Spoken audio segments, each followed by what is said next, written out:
Well, hello, my YouTube friends. So it looks dark in here, but it's not that dark. It's just the lighting, I guess. So now that I have like a boatload of these polished or cleaned, tumbled, my next step is to spray them.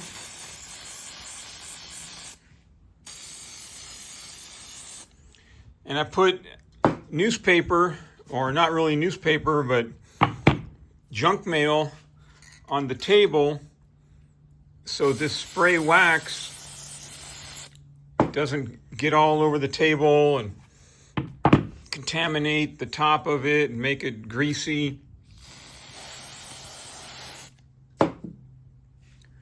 Right, so if you don't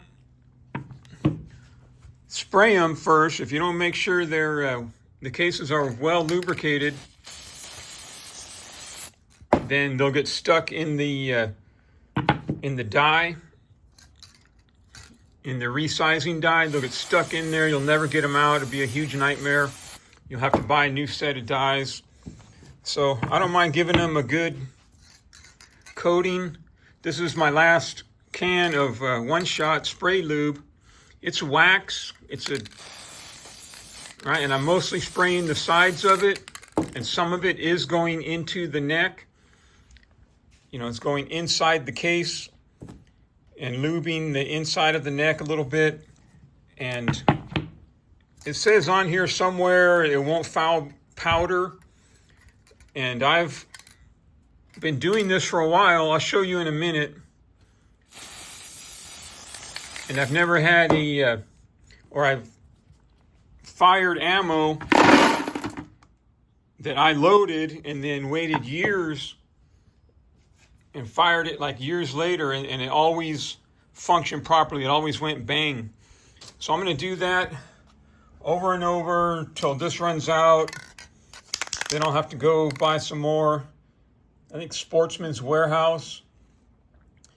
I just realized yesterday, because I was going to go buy some yesterday, that my other favorite shop, Valley Rod and Gun, they used to sell fishing equipment and stuff, outdoor stuff.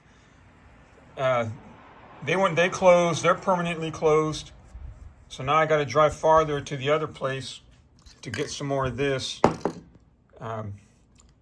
So this holds 50, and I'm going to do that a bunch of times so I have a good supply. And then it's going to be D prime, D prime, D prime, D prime. Well, actually, it squeezes it back down. The dye squeezes the case back down, right? Because when a bullet fires, there's an explosion of gunpowder inside this brass shell casing, right? And that pushes outward on the inner walls of the case, expanding it. And then after firing, during reloading, you have to squeeze it back down. And that works the brass and actually makes it longer.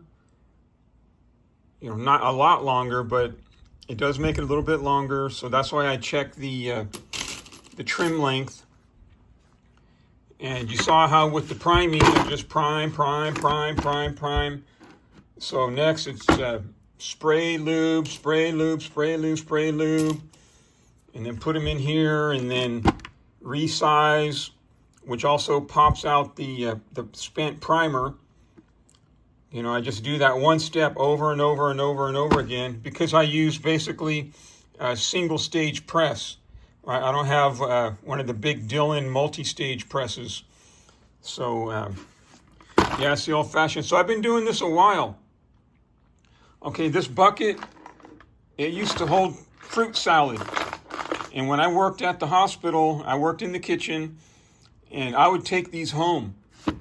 And I had ammo in there, and then I started using them for all my reloading supplies. And I used to have a bunch of these.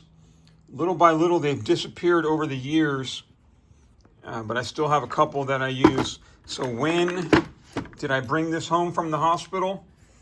When did I start reloading? Let's see if we can get a close-up of it.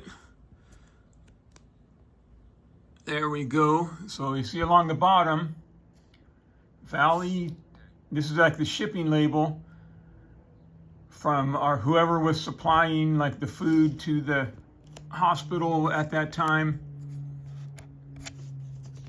Right there, Valley Children's Hospital, 7/11/94. So we've passed July 11th, 2025. So I've been reloading for over 30 years. And all my gear has, all my tools and presses has long since paid for itself. I don't know if I would even advise anyone to get started in reloading, especially if it's 223. Right, I wouldn't even reload these myself now if I could order it online. But the heavier calibers, it's worth it, right? But these ones right here, they're so dirt cheap. There's so much spare military ammo, Lake City ammo everywhere that it's not worth it to reload 223, which I always called it. Yeah, I know, 5.56, whatever.